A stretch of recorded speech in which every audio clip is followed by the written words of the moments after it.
Hi, this is Anna Montejo. I am the Publicity Chair for Newark Symphony Orchestra, and I'm also a longtime oboe player. I've been playing since I was in college with Newark Symphony Orchestra.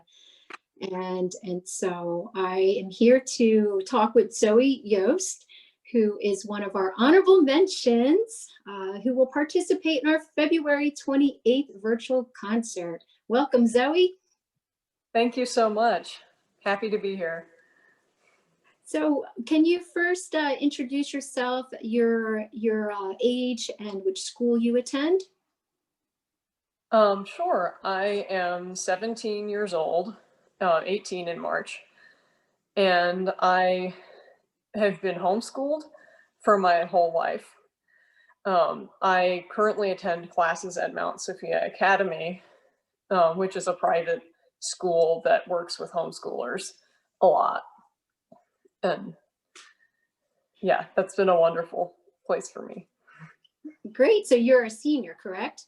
I am, yes. And so with us going through a pandemic, was your school experience different than your homeschool? What changed for you?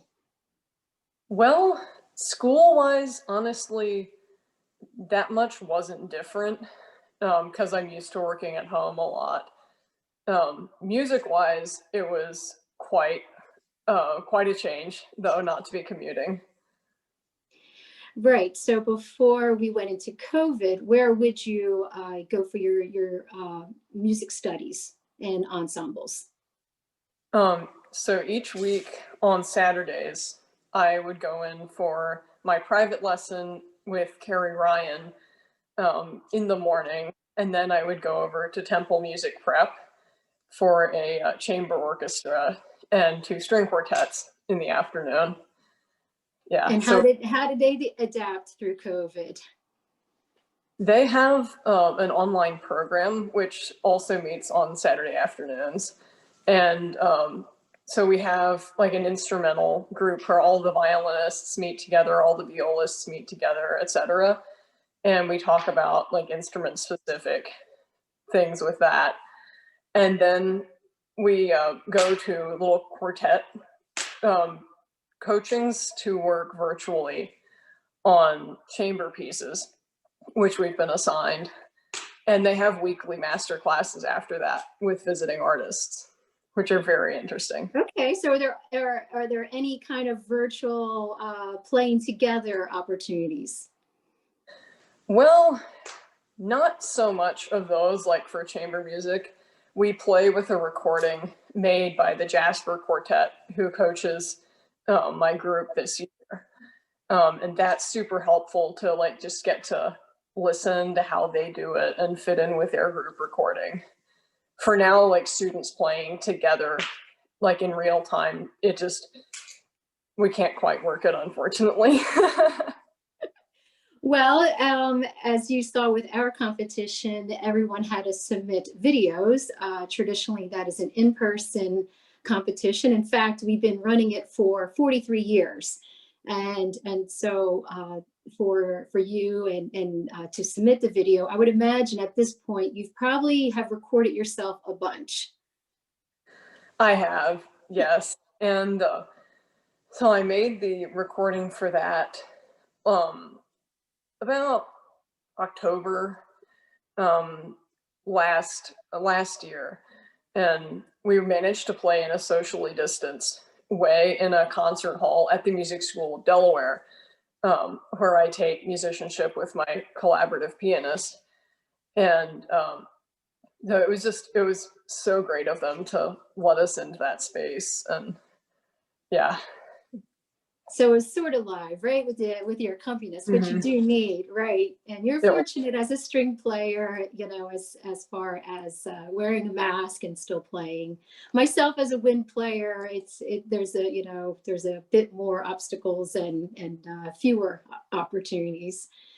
Yeah. So I would imagine with doing all those recordings, you probably end up critiquing yourself a little more, maybe more playback of your videos. And has that helped you grow as a musician? Like, are you listening to yourself more than you would have? Um, yes, very much so. And not only in like formal recording sessions for auditions. Like when I started listening back to previous takes during those sessions, I started realizing just how indispensable that is for improving yourself. Because even if it's an issue that, like, say, a teacher has talked about before, sometimes if you don't hear it yourself, you don't quite know what they want you to fix. So I started recording myself like when I was practicing at home too. Mm-hmm. And that is, it really revolutionized the way I play and is still doing so. Yes, yes, yes. And so I imagine you're constantly freeing up storage on your devices. Yes. Well, do I keep this one? Do I not keep this one? Oh, you have to be selective. Yeah. Well, that's great. Any like neat Zoom tips? I imagine Zoom is your primary tool for your virtual classes, and so what are some of the advantages you have gotten out of that experience? Well, for one thing that I didn't think of initially, one positive to having lessons and such online is, for me, especially since my commute's so long, I get more time like right before to just like practice and get in the zone. Whereas, especially if you hit traffic and you're like running in at the last minute, not warmed up, it doesn't always work out so well. And so it's been great just not having to deal with those kinds of stressors. And in a way, I feel like I retain more sometimes than I would from like if I had to travel to an in-person activity. Yep. Like there are absolutely things that are better about being in person, like actually being able to hear dynamics. But I mean, there's pros and cons to each. Yes, and definitely that live experience of creating sound together, right? Yeah. Taking our sound and combining it with all the other instruments. I do miss that myself. Yeah, very much. Well, so besides playing viola, can you talk about some of your other favorite activities or interest? Absolutely. So I, in the last couple of years, I've gotten really into composition. And I had done a little bit before, like dabbling and watching some courses on it from the teaching company. But I hadn't really buckled down and done anything with it until the music director at my church was having me play for like prelude, postlude, little short selections. And so I would have to like make cuts to various pieces so that they would fit the time strictures we had. And after a little while, I got tired of doing that and thought, hey, I'll just write my own music for this. And so I did. And that was the first piece that I ended up polishing. And then it's just been was that for viola? Did you? Yes. Yes. Or have you expanded on to adding other instruments? Yes, I have currently 2 movements of a 4-movement trio for violin, viola, and piano. And I've written a 4-voice vocal quartet also for a competition, the Make Music Day. Make Music Day, okay. Yeah. Well, congratulations. Thank you. Yeah, that was. Are you a singer as well? In a choir, yes. Yeah, I love choral singing so much. That was so sad when that got shut down by COVID. So I was in a community choir, and we would sing so many like just beautiful modern pieces like by Dan Forrest. And yeah, I miss that so much and can't wait to get back to it. Yes, I totally agree with you. We had an opportunity to do Requiem for the Living, and yes, so those are some really beautiful pieces. So did you start on the viola? Is that your first instrument? I did. Well, first stringed instrument. I started when I was 6. And I still play a little bit, but viola's taken the limelight. I started viola shortly before my 8th birthday. So I've just on my 10th anniversary as a violist. Well, there's definitely advantages to playing the viola because there's fewer of them, and the better you are, the more you'll accelerate and have opportunities. So if you were to have a young student who started with the viola, what would you tell them? How would you encourage them to stick with the viola?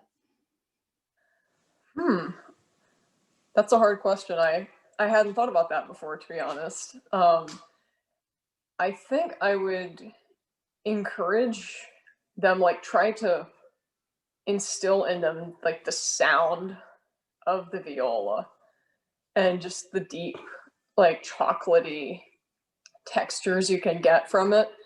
That's what keeps me coming back so much, and that's why that's one of the reasons I stuck with viola over violin, which I picked up for a while. Just the way that it can seem to purr under your ear is just, that's the best part of it for me.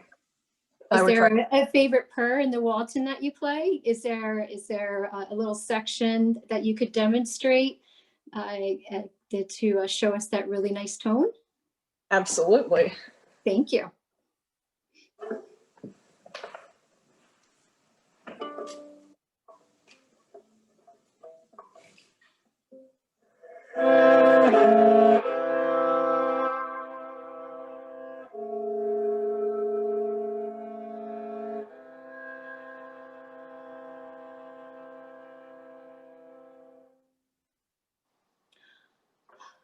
That's so nice. Thank you, Zoe. Thank you. That's one of my favorite passages in the entire piece, even though it's only like 1 or 2 measures. You know, it sounds like it's kind of it's a very peaceful bit of a close to a phrase.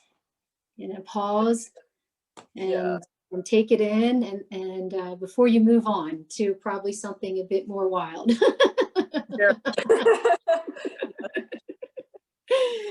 Oh, so Zoe, thinking ahead, you know, here you are at a very pivot point in your life, and edging towards the end of your high school, you know, your school years there, and I'm sure you're thinking ahead into what happens next. But I want you to think a little further ahead. So where would Zoe be in 10 years?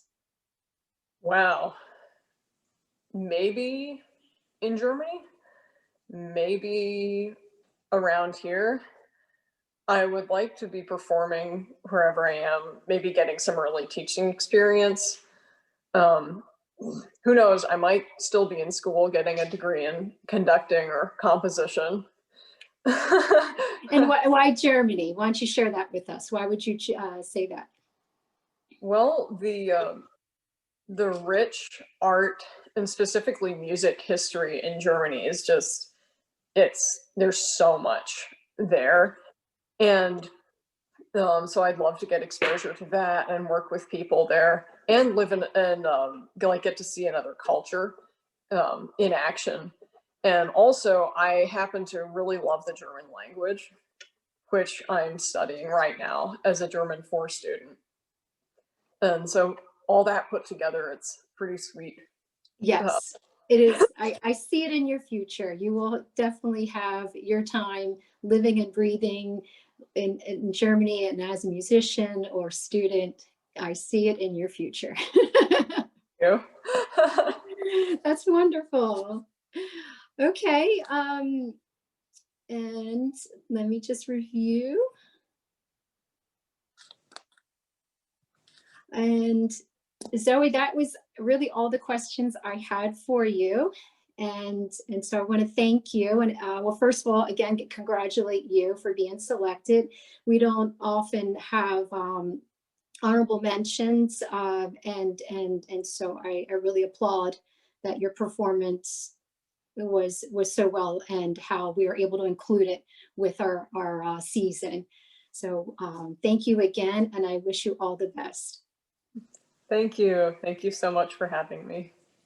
And please invite your family, and be sure to watch along and join us for the February 28th, 3 p.m. virtual concert. Absolutely. Thank you, Zoe. Bye. Thank you.